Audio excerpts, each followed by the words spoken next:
Simpleng instruction, hindi mo masunod? Mali-mali ka pa, paglalaba lang? Ay, kung mamalasing ka nga naman. Hindi ko alam kung ano pumasok sa utak ng anak ko.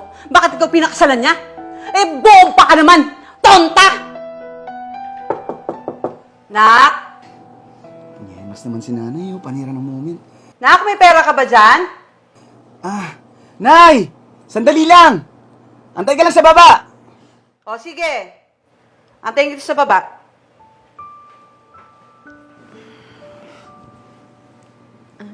Mahal, bakit kaya hindi na lang tayo bumukod ng sa atin? Mahal, alam mo naman na ako lang inasahan ni nanay, di ba? Mahal, hindi naman ako tutol dyan. Pero kasi, may sariling pamilya ka na eh. Hindi naman pwede habang buhay nakikisilong tayo dito. At nahihiya na rin ako sa kanila. Hindi ako makagalaw. Hindi ako makapagdesisyon ng sa akin. Mahal, alam mo naman, di ko sila kayang iwan, di ba? Lalo na yung kapatid ko. Yun yung nakadepende sa akin. Di ba? Pasensyahan mo na muna, ha? Naiintindihan ko yan, mahal, kung ikaw yung bumubuhay sa nanay mo. Pero, yung kapatid mo, malaki na yun eh. May isip na yun. Mahal, teka lang, ha? Pinagsisilosan mo ba sila, ha? Mahal, hindi naman sa ganun. Ang akin lang, sa tingin ko naman, kung pwede naman tayo bumukod habang sinusuportahan mo yung nanay at kapatid mo. Tsaka mahal, gusto ko magkaroon ng sariling bahay. Hayaan mo na, mahal. Masasanay ka rin dito sa bahay, ha? Sige na. Mauna na ako dahil may trabaho pa ako, ha? Dito na lang muna.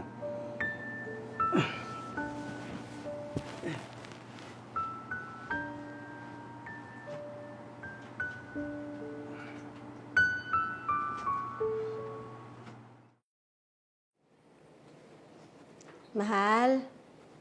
Mahal, paubos na yung gatas ni baby. Ganun ba?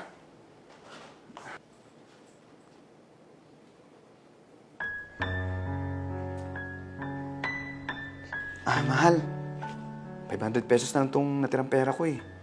Bukas pa yung sahod ko. Ayos na ba to? Oo, mahal. May gatas pa naman dito si baby, oh. Eh, Nay, hanggang bukas na lang po kasi yan eh. Eh, bukas naman ang sahod ng asawa mo, ah. Tsaka alam mo, Maine, matuto kang magtipid at magsinop. Hindi yung hingi ka naghingi sa asawa mo. Anak, yung utang na lang natin sa kapitbahay ang bayaran mo kasi naniningil na. Nay naman? May utang na naman kayo?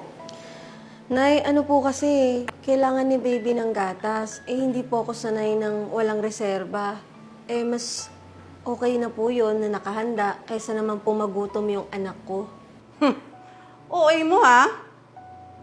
Alam mo, Maine, ina din ako. Naranasan ko na hindi uminom ng gatas yung mga anak ko ng isang araw. Pero ayan, buhay na buhay naman. Oy, Maine, baka nakakalimutan mo na nakikibahay kayo rito ng asawa mo sa pamamahay ko. Nay, tama na. Hindi. At hanggat din nasasakupan ko kayo, susunod kayo sa patakaran ko. Nay, hindi naman po sa ganon.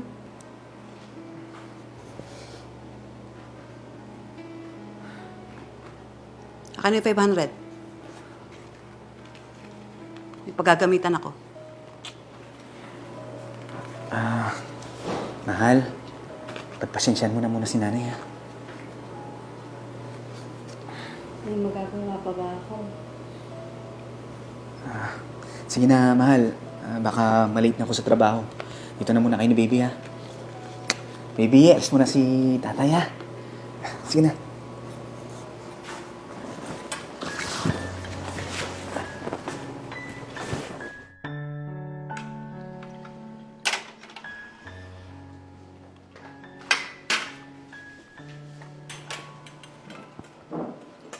No, ito. Nalugas ka rin.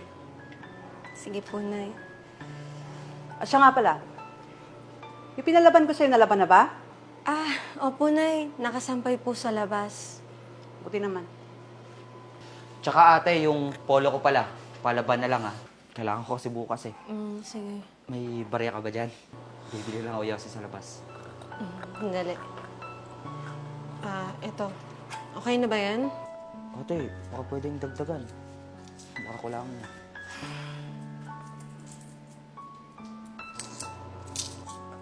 Thank you. Hoy! Ano ba? Di ba dito pinalaba ko sa'yo? Ano nangyayari dito? Ang tanga-tanga mo! Nay, pasensya ka na. Lalaban ko na lang po ulit. Wag na! Napakawalang kwenta mong asawa. Simpleng instruction, hindi mo masunod? Mali-mali ka pa paglalaba lang? Ay, kung mamalasig ka nga naman. Hindi ko alam kung ano pumasok sa utak ng anak ko. Bakit ikaw pinakasalan niya? Eh, bomba ka naman! Tonta! Pasensya na po kayo, Nay. Ako po kasi naglinis ng buong bahay kahapon. Tapos si baby, hindi pa po nagpapalapag. Iyak lang ng iyak. Hindi ko po namalayan na mali po pala yung lalaban ko. So, kasalanan ko pa pala ngayon. Kasalanan ko pa na tanga ka. Aanin ko to ngayon! Ha? Aanin ko to! Nay! Anong ginagawa nyo? Mahal? Anak, yung asawa mo kasi sabi ko, wag nang kumilos sa kusina. Bantayan na lang yung baby niyo. Eh, makulit eh. Kaya pinagsasabihan ko. Nay, pwede ba? Huwag na nga kayo magmangang-mangan. Nay, kitang-kita ng dalawang mata ko, oh. At rinig ko, Nay! Bakit nyo minamaltrato yung asawa ko? Nay!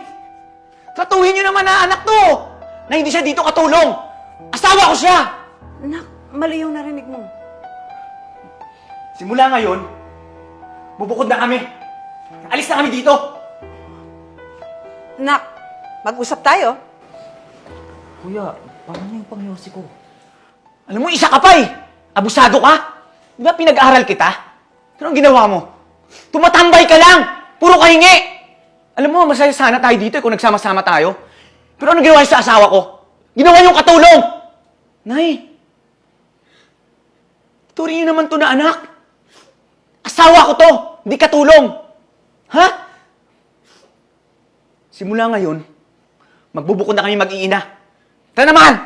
Isa tayo! Nak! Nak, paano Sa yung kanya, babayarin baby, ko? Tara na. Kuya! Pigilan mo kuya mo. Nak! Paano tayo ngayon?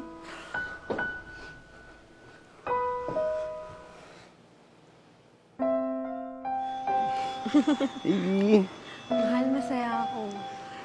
Kasi may sarili na tayong bahay. Yun nga lang, mahal. Nagkagulo pa kayo bago tayo nakapagpukod. Mahal, pasensya ka na ha. Pero alam mo, napag-isip-isip ko na mas mahalaga pala talaga yung may sariling bahay. Hindi yung nakikisilong tayo sa nanay ko. Mahal, kung magpapadala ka sa kanila, walang kaso sa akin, ha? Lalo na, kung kailangan nila ng tulong mo, suportahan mo pa rin sila, okay? Oo naman, mahal. Pero sa ngayon, wag na muna kasi gusto ko matuto sila sa mga sarili nilang paa. Mahal, ngayon, hindi ka na mahiya. Dahil may sariling bahay na tayo. Tara na, mahal, tingnan natin. Baby!